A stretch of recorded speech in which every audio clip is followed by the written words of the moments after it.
जय हिंद बच्चों, मैं हूं काजिम सर। आज हम लोग सीखने वाले हैं समांतर श्रेणी। बच्चों है ना, आज हम लोग सीखेंगे अर्थमेटिक प्रोग्रेशन।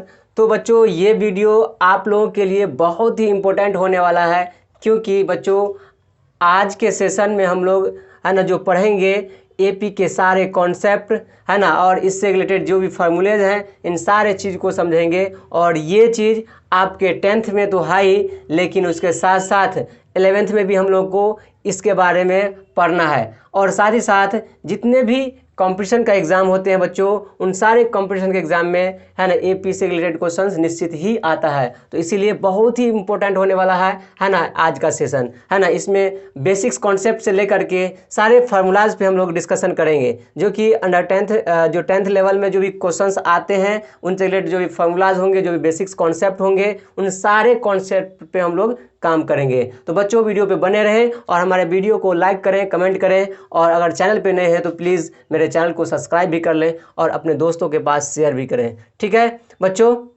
तो चलते हैं हम लोग अपने टॉपिक्स पे। और सीखने के लिए सबसे पहले समांतर श्रेणी क्या होता है। बच्चों यहाँ पे आप देख सकते हैं कि समांतर श्रेणी नाम से ही क्लियर है बच्चों, है कि नहीं। यहाँ पे हम लोग ये हेडिंग डालते हैं है ना, समांतर है ना श्रेणी, है ना बच्चों।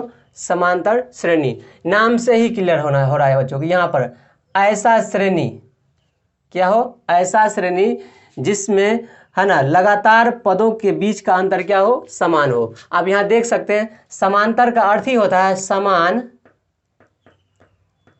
प्लस अंतर।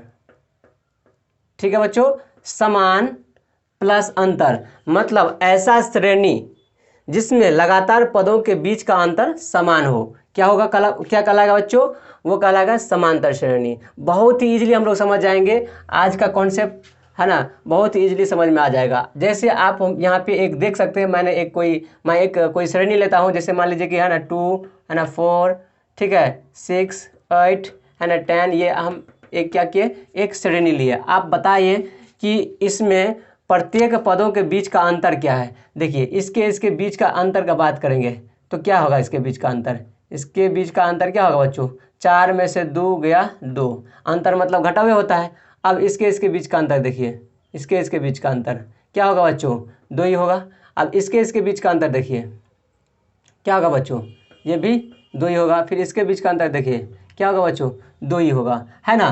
कहने का मतलब ये हुआ बच्चों, हम लोग को इस चीज़ को ध्यान में रखना है कि हमेशा लगातार 2 पदों के बीच, ये 2 पद है ना, ये 2 पद आगे और भी लगातार 2 पदों के बीच का अंतर क्या आ रहा है बच्चों, समान आ रहा है कि नहीं। देख लीजिए आप, है ना, इसी को कहेंगे समांतर श्रेणी। अगर कोई ऐसा श्रेणी हो जिसमें लगातार पदों के बीच का अंतर समान आ रहा हो तो हम लोग क्या कहेंगे बच्चों, उसको समांतर श्रेणी कहेंगे। और जो अंतर आता है उसी अंतर को हम लोग है ना सार्व अंतर कहते हैं बच्चों, या पदांतर भी कहते हैं। याद रहे ये चीज़, ठीक है। ये जो अंतर आ रहा है बच्चों, ये जो अंतर आ रहा है ये क्या कहलाएगा बच्चों, ये सार्व अंतर कहलाएगा। क्या कहलाएगा बच्चों, सार्व अंतर। ये सब क्या कहलाएगा, है ना, सार्व अंतर। ठीक है, क्या कहलाएगा, सार्व अंतर। इसी को पदांतर भी कहते हैं। क्या कहते हैं, पदांतर भी कहते हैं बच्चों, है ना। घुमा फिरा के भी सवाल पूछ देता है बच्चों बोर्ड में, ध्यान में रखना, इसको पदांतर भी कहते हैं। ये समझ में आ रहा है। एपी किसको कहेंगे, समांतर श्रेणी किसको कहेंगे, ऐसा श्रेणी जिसमें लगातार पदों के बीच का अंतर क्या होना चाहिए, समान। कोई भी 2 लगातार पदों के बीच का अंतर क्या होना चाहिए, समान होना चाहिए। देख लीजिए इसका अंतर, इसका अंतर, इसका अंतर, इसका मतलब क्या हो गया, ये क्या कहलाएगा बच्चों, ये एपी कहलाएगा, ये समांतर श्रेणी कहलाएगा। समझ में आ रहा है, ठीक है। फिर एक और हम लोग कॉन्सेप्ट सीख रहे हैं समांतर श्रेणी का, है ना। अलग ढंग से एक और डेफिनेशन दे रहे हैं, ये तो समझ में आ गया, ठीक है। एक और डेफिनेशन ये दे रहे हैं कि मान लीजिए कि कोई एक पद है, कोई एक निश्चित पद, कोई एक पद ले रहे हैं, है ना, एक पद कोई ले रहे हैं, है ना, एक पद। मान लीजिए कि आप एक पद 2 ले रहे हैं, मान लीजिए 2 ये लिए। इसमें एक निश्चित पद है ना, निश्चित, है ना, निश्चित पद मान लीजिए इसमें 3, इसमें हम जोड़ते जा रहे हैं। ठीक है, देखते हैं होता क्या है ना। एक पद लिए 2 और एक निश्चित पद लिए हम यहाँ पर 3। ठीक है, अब क्या करेंगे, इसमें ये 3 जोड़ते जाएंगे तो देखते हैं क्या होता है। तो पहले 2 लिख लेते हैं, लिख लिए। अब ये 3 इसमें जोड़ेंगे बच्चों, 2 में 3 जोड़ेंगे तो कितना होगा, 5 होगा। फिर अब इसमें 3 जोड़ दीजिए तो 5 3 8 होगा। फिर इसमें 3 जोड़ दीजिए 8 3 11 होगा। फिर 3 जोड़ दीजिए तो 11 3 14 होगा। आप इसको देखिए हो क्या रहा है बच्चों, आप यहाँ पे गौर कीजिए, बहुत ईजिली हम लोग समझ जाएंगे। एपी एकदम हलवा है। देखिए एक पद 2 लिए और इसमें एक निश्चित पद क्या जोड़ रहे हैं बच्चों 3, 2 में 3 जोड़ेंगे 5, फिर 5 में 3 8, फिर 8 में 3 11, 11 में 3 फिर 14। अब देख रहे हैं बच्चों यहाँ पर ये हो क्या रहा है। अब इसमें हम थोड़ा गौर करें तो इसका अंतर निकाल के देखें। ठीक है, 5 में से 2 गया कितना बच्चों 3, फिर 8 में से 5 गया 3, फिर 11 में से 8 गया 3, फिर 14 में से 11 गया 3। क्या लग रहा है बच्चों आपको, क्या लग रहा है यहाँ पर क्या लग रहा है, यहाँ पे हमको अंतर समान दिख रहा है। दिख रहा है कि नहीं दिख रहा है, क्या दिख रहा है, अंतर समान दिख रहा है। अरे 3 जोड़े हैं तो अंतर तो 3 एबे न करेगा, बिल्कुल आएगा। समझ में आ रहा है। हाँ, यहाँ पे हम लोग इस चीज़ से ये मुझे पता चल रहा है बच्चों, इस कॉन्सेप्ट से ये पता चल रहा है मुझे कि जब कभी भी एक पद में कोई निश्चित पद क्या किया जाए, है ना, एक पद में कोई निश्चित पद जोड़ा जाए तो क्या बनेगा, एपी बनेगा, अर्थमेटिक प्रोग्रेशन बनेगा। याद रहे, कोई पद में एक निश्चित पद ठोक दिया जाए, है ना, ठोक दीजिए। यहाँ पे देख लीजिए 2 में 3 ठोको, फिर 5 में 3 ठोको, फिर 8 में 3 ठोको, है ना, फिर 11 में 3 ठोको, है ना, ये इस तरह से ठोकते जाओ आते जाएगा, है कि नहीं। याद रहेगा, बिल्कुल याद रहेगा। तो इस तरह से हम लोग ध्यान में रख सकते हैं। बच्चों यहाँ पर ध्यान में रखना है कि जो निश्चित पद हम यहाँ पे जोड़ रहे हैं, जो निश्चित पद यहाँ पे जोड़ रहे हैं वो क्या कहलाएगा बच्चों, यहाँ पर ये सार्वंतर कहलाएगा। क्या कहलाएगा, सार्वअंतर, है ना। क्या कहलाएगा बच्चों, सार्वंतर। मैंने अभी बताया कि यहाँ पे भी सार्वंतर बताया कि जो अंतर आया सार्वंतर कहलाएगा। यहाँ पे ये भी अंतर सार्वंतर है ना, लेकिन यहाँ पे कैसे किए थे, एक निश्चित पद जोड़ रहे थे तो वो पद यहाँ पे सार्वंतर कहलाएगा। क्या कहलाएगा, सार्वंतर कहलाएगा। याद रहेगा, ये अंतर क्या कहलाएगा, सार्वंतर। वैसे एक निश्चित पद जोड़ रहे हैं वो भी क्या कहलाएगा, सार्वंतर। एक ही हुआ, समझ में आ रहा है। ठीक है, अगर इसी कॉन्सेप्ट को एक अगर हम लोग जनरल रूप दिए दें तो ऐसे कह सकते हैं, ये क्या हुआ, प्रथम पद हुआ कह सकते हैं। शुरू में दिए हैं प्रथम हुआ, ये द्वितीय तृतीय चतुर्थ ऐसे कह सकते हैं। तो इसी तरीके से अगर इसको मान लेते हैं प्रथम पद, मान लेते हैं एक जनरल टर्म में लिख रहे हैं कि अगर प्रथम, यदि ऐसे लिखते हैं, यदि, है ना, प्रथम पद, है ना, प्रथम पद मान लीजिए ए, ठीक है, प्रथम पद ए और एक निश्चित पद, है ना, डी, है ना, जोड़ते हैं, है ना, इसमें जोड़ते हैं तो बच्चों एपी बनना चाहिए कि नहीं बनना चाहिए, बिल्कुल बनना चाहिए। अभी मैंने देखा यहाँ पर कि 2 में 3 जोड़ते गए क्या बना, एपी बन गया। उसी तरीके से ए एक प्रथम पद मान लिया, यहाँ पे ये प्रथम पद लिखा हुआ बच्चों, ध्यान में रखना है, ये प्रथम पद है, प्रथम, ठीक है, ये प्रथम पद है। तो ये प्रथम पद ए में एक निश्चित पद डी जोड़ते जा रहे हैं तो क्या बनेगा, एपी बनेगा कि नहीं बनेगा, बिल्कुल बनेगा एपी। क्या बनेगा बच्चों, एपी। हम लोग जानते हैं, यहाँ देखिए ए प्रथम पद ले लिए, अब देखिए ए में डी जोड़िएगा क्या होगा, ए प्लस डी। फिर देखिए फिर इसमें डी जोड़िए तो ए तो रहेगा ही, अब प्लस डी में डी तो 2D, समझ में आ रहा है। फिर देखिए ये तो रहेगा ही, फिर एक बार डी जोड़िए तो ए तो रहेगा ही, अब प्लस 2D में एक डी और, तो कितना हो गया 3D, है ना। फिर देखिए ये तो रहेगा ही, अब प्लस 3D में एक डी और जोड़ेंगे तो कितना होगा बच्चों 4D। तो इस तरह से मेरा एपी बनेगा कि नहीं बनेगा, बिल्कुल बनेगा कि नहीं बनेगा। और यहाँ पर ध्यान रखना है, एक क्या हुआ प्रथम पद और डी यहाँ पर सार्वंतर हुआ। क्यों बच्चों, क्योंकि एक निश्चित पद डी जोड़ते गए हैं, यहाँ पे मैंने देखा कि 2 में एक निश्चित पद 3 जोड़ रहे थे तो ये एपी बन रहा था। उसी तरीके से ए में एक निश्चित पद डी जोड़ रहे हैं तो ये भी एक एपी बनेगा कि नहीं बनेगा, बिल्कुल बनेगा। और यहाँ पे डी सार्वंतर कहलाएगा या पदांतर कहलाएगा, समझ में आ रहा है। याद रखना है, यहाँ पर ए तो प्रथम पद होगा ही, ए तो प्रथम, है ना, पद होगा ही, और यहाँ से डी क्या होगा बच्चों, सार्वंतर। क्या होगा, सार्वंतर होगा, समझ में आ रहा है। तो ये ध्यान में रखना है बच्चों, इस चीज़ को ध्यान में रखना है ना। इससे रिलेटेड क्वेश्चंस ऑब्जेक्टिव में निश्चित ही आता है बच्चों, इसलिए ध्यान में रखना है। जब भी पदांतर निकालना हो तो 2 लगातार पदों के बीच का अंतर निकाल लेंगे, पदांतर आ जाएगा, ठीक है। अगर कोई निश्चित पद जोड़ रहे हैं तो वो भी उसका सार्वंतर कहलाएगा। जो पहले रहेगा वो एपी का पहला पद हो जाएगा, है ना। इस चीज़ सबको ध्यान में रखेंगे, ऑब्जेक्टिव के लिए 10th में इस तरह का क्वेश्चंस आते ही रहते हैं बच्चों, ठीक है। तो ये बहुत ही इंपॉर्टेंट है। अभी बेसिक्स कॉन्सेप्ट के बारे में हम लोग सीख रहे हैं, तो आप लोग ज़रूर इस पर ध्यान दिया कीजिए, ठीक है। तो बच्चों अब हम लोग इसमें थोड़ा इंपॉर्टेंट फार्मूला के बारे में डिस्कशन करते हैं। कुछ इंपॉर्टेंट फार्मूला के बारे में डिस्कशन कर लेते हैं। क्या यहाँ पे कुछ इंपॉर्टेंट फार्मूला के बारे में डिस्कशन करते हैं बच्चों, है ना, इम्पोर्टेंट फार्मूला, है ना। कुछ इंपॉर्टेंट फार्मूला के बारे में भी डिस्कशन हम लोग कर लेते हैं, ठीक है। अब कुछ इंपॉर्टेंट फार्मूला में क्या क्या हम लोग देखेंगे।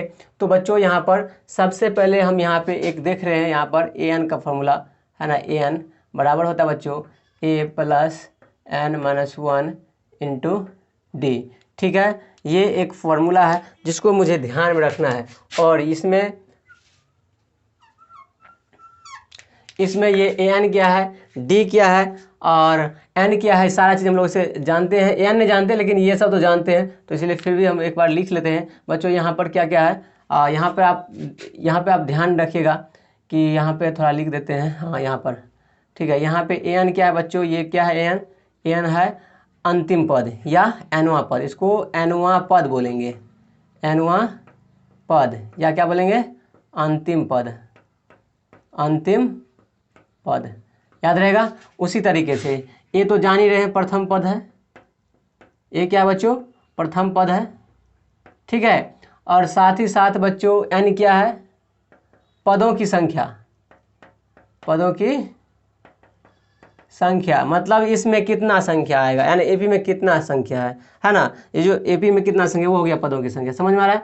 अब डी क्या है तो जान ही रहे सार्वंतर, डी क्या बच्चों सार्वंतर, या इसी को क्या बोलते हैं बच्चों पदांतर, इसको क्या बोलते हैं पदांतर, याद रहेगा। तो ये मेरा इंपॉर्टेंट फार्मूला हो गया। अब यहाँ पे कुछ एक इंपॉर्टेंट चीज़ ये भी ध्यान रखना बच्चों, शॉर्ट फॉर्म कि कभी कभी क्वेश्चन में हमको बहुत सारी चीज़ जरूरत पड़ता रहता है। कि जैसे अगर हम बात करते हैं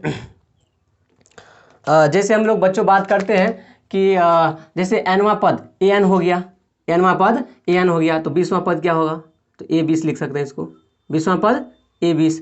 तो एनवा पद को ए एन लिखेंगे तो 20वां पद को ए 20 लिखेंगे, है ना। समझ में आ रहा है ना। एनवा पद 20वां पद, एनवा पद को ए एन तो 20वां पद को ए 20 लिख सकते हैं ना, बिल्कुल लिख सकते हैं। अब इसको कैसे लिखेंगे, तो इसको लिखेंगे ए प्लस 19 डी, एक कम करके, समझा कीजिए।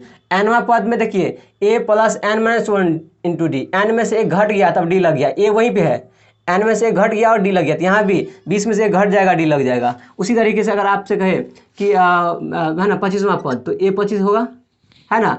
ये क्या होगा ए 25, ए 25 को लिखेंगे ए प्लस 24 डी। एकदम शॉर्टकट ये याद रखना है बच्चों, ये एग्जाम में है ना बहुत ही हेल्पफुल होगा और क्वेश्चन बनाते समय बहुत ही मज़ा आने वाला है हम लोगों को। उसी तरीके से अगर मान लीजिए कि आपको कि है ना 100वां पद, तो ए 100, इसको लिख लेंगे ए प्लस 99 डी, क्यों एक कम, है ना, समझ में आ रहा है। उसी तरह से 1000वां पद मान लीजिए कह रहा है ना, ये 1000, ये ना हुआ 1000वां पद, 1000वां पद मतलब 1000, तो इसको लिखेंगे ए प्लस 999 डी, लिखेंगे कि नहीं लिखेंगे, बिल्कुल लिखेंगे। इसी तरीके से हम लोग याद रखेंगे इस चीज़ को, है ना। अगर कोई कहता है कि 50वां पद ए प्लस 49 डी, है ना। अगर कोई कहता है कि 10वां पद ए प्लस 9 डी, हमेशा एक कम कर देंगे एन में से और डी लगा देंगे। ये शॉर्टकट ध्यान में रखेंगे जो कि हमको है ना क्वेश्चन बनाते समय बहुत ही हेल्पफुल होने वाला है बच्चों। तो क्या आप लोग को समझ में आ गया ये जो मैंने शॉर्टकट बता रहा था, है ना, कि कैसे लिखेंगे एनवां पद को, या मान लीजिए 20वां पद, 30वां पद, 100वां पद, 2000वां पद, 5000वां पद, कुछ भी अगर कह रहा है हमको लिखने के लिए, तो हम लोग को ध्यान में रखना है एन में से कम कर देंगे और डी लगा देंगे, फटाक से हमको वो शॉर्ट में आ जाएगा, ठीक है। तो हम लोग अब इस चीज़ को ध्यान में रखेंगे बच्चों। अब हम लोग कुछ इंपॉर्टेंट फार्मूला जैसे एस एन का फार्मूला का बात करेंगे। एस एन का फार्मूला जैसे है ना, S N is equal to formula हम लोग जानते हैं क्या होता है बच्चों, n/2 है ना into 2a plus n minus 1 into D, ठीक है। एक और होता है लेकिन पहले इस पर डिस्कशन करते हैं बच्चों हम, है ना। ये हो गया आपका एस एन का फार्मूला। अब एस एन का मतलब क्या होता है बच्चों, एस एन का मतलब होता है क्या, है ना, एस एन का मतलब होता है n पदों का योग, n पदों का योग, मतलब इसका इस्तेमाल तब करेंगे जब हमको n पदों तक का योग ज्ञात करना है, जोड़ना हो, जब क्या करना हो, n पदों तक का योग निकालना हो। ठीक है, और यहाँ पर हमको nवां पद का बात हो तो वहाँ पे करेंगे। ठीक है, बाकी n के बारे में जान ही रहे हैं, n पदों की संख्या है, a जान ही रहे प्रथम पद है ना, d जान ही रहे कि सार्वंतर है, तो जान ही रहे हैं। बस Sn का मतलब n पदों का योग। ठीक है, समझ में आ रहा है। अगर बच्चों यहाँ पे एक चीज़ और ध्यान में रखना है कि अगर अंतिम पद दिया रहे, क्या बच्चों, अगर अंतिम पद मतलब n दिया रहे, अंतिम पद है ना, अंतिम पद है ना an अगर दिया रहे, है ना, दिया रहे, अगर अंतिम पद an अगर दिया रहे तो हम लोग Sn का फॉर्मूला यूज करेंगे। वो क्या करेंगे बच्चों, n बराबर है ना a पद क्या होगा, Sn बराबर क्या होता है फॉर्मूला बच्चों, n पदों का योग क्या होगा, n/2 इंटू a प्लस क्या होगा बच्चों an, या इसी को L भी बोलते हैं, है ना, इसी को L भी बोलते हैं। मतलब ये कि n/2 into a plus L, ये भी कह सकते हैं हम लोग, है ना, फार्मूला। ठीक है बच्चों, तो ये फार्मूला कब इस्तेमाल करेंगे, ये फार्मूला तब इस्तेमाल करेंगे जब ये अंतिम पद दिया रहे, nवां पद दिया रहे, तब हम इस फार्मूला का इस्तेमाल करेंगे। बच्चों समझ में आ रहा है, तो इस तरह से ध्यान रखना है। एक और कॉन्सेप्ट इसमें हम लोग 10th लेवल के लिए कुछ याद रखना है कि अगर मान लीजिए यदि मान लीजिए कि है ना, यदि मान लीजिए कि x y और z ये सब AP में दिया है, किसमें बच्चों, अगर AP में दिया है, ठीक है, x y z क्या दिया है, AP में दिया है, तो हम लोग इसके बीच रिलेशन क्या होगा, तो इसके बीच रिलेशन क्या होगा, तो हम लोग समझ रहे हैं कि AP में अगर दिया ही है तो अंतर क्या होना चाहिए, समान, पद अंतर क्या होना चाहिए, समान। तो यहाँ पे हम लोग अगर इसको सॉल्व करेंगे तो क्या होगा बच्चों, y में से x घटाएंगे और z में से y घटाएंगे, दोनों का अंतर सेम होना चाहिए, तो हम लोग इसके बीच का अंतर, इसके बीच का अंतर निकाल लेंगे, दोनों को बराबर कर देंगे, क्योंकि पद अंतर क्या होता है, समान होता है। इसीलिए यहाँ पे इसको ऐसे भी लिख सकते हैं, कैसे, तो इसको लिख सकते हैं y माइनस एक्स, इसके बीच का अंतर हो गया, और फिर z माइनस वाई करेंगे तो इसके बीच का अंतर हो जाएगा, दोनों क्या होना चाहिए, समान, तो z माइनस वाई। अब देखिए दोनों का अंतर समान कर दिए, इसके बीच का अंतर भी निकाल लिया और इसके बीच का भी अंतर निकाल लिया, दोनों को समान कर दिए, है ना, क्योंकि AP में कह रहा था इसीलिए। अब यहाँ से इसको सॉल्व कीजिएगा तो ये y इधर आएगा तो y प्लस वाई 2y हो जाएगा, है ना, यहाँ पे हम करके दिखा दे रहे 2y हो जाएगा, होगा ना, ये इधर आएगा तो माइनस से प्लस हो जाएगा, तो y प्लस वाई 2y बराबर यहाँ पे z हो जाएगा, तो यहाँ तो प्लस x हो जाएगा, हो जाएगा कि नहीं हो जाएगा। और तब यहाँ से अगर हम ये y निकालेंगे तो हम लोग यहाँ से क्या हो जाएगा, यहाँ से अगर हम y निकालेंगे तो y बराबर क्या होगा, x प्लस z बट्टे में क्या हो जाएगा बच्चों, यहाँ पे 2 हो जाएगा, होगा कि नहीं होगा, यहाँ से x प्लस z यहाँ पे बट्टे क्या हो जाएगा बच्चों, यहाँ पे 2 हो जाएगा। तो ये चीज़ हम लोग को ध्यान में रखना है ना, ये चीज़ हमको रिलेशन ध्यान में रखना है कि y बराबर x प्लस z बटे 2। या अगर आपको यहाँ पे a b c रहे तो यहाँ पे क्या लिख सकते हैं, यहाँ पे लिख सकते हैं c बराबर a प्लस b बटे 2 लिख सकते हैं। ये रिलेशन ध्यान में रखेंगे, बहुत ही काम आने वाला है। इस तरह के क्वेश्चंस भी आते रहते हैं इसे, ठीक है। तो वैसे हम लोग जब क्वेश्चन करेंगे ना, जब प्रीवियस ईयर क्वेश्चन करेंगे, बहुत सारा क्वेश्चन हम लोग करने वाले हैं, है ना, तो उस सारे चीज़ वहाँ पे सब हम लोग का क्लियर हो जाएगा, ठीक है, सारा चीज़ क्लियर होगा वहाँ पर, ठीक है। फिलहाल इतना हम लोग को अभी फिलहाल ध्यान रखेंगे, और बाकी हम लोग नेक्स्ट क्लास में इस पे हम लोग कुछ क्वेश्चंस भी करेंगे, ठीक है बच्चों। तो मिलते हैं बच्चों नेक्स्ट वीडियो में, थैंक यू सो मच।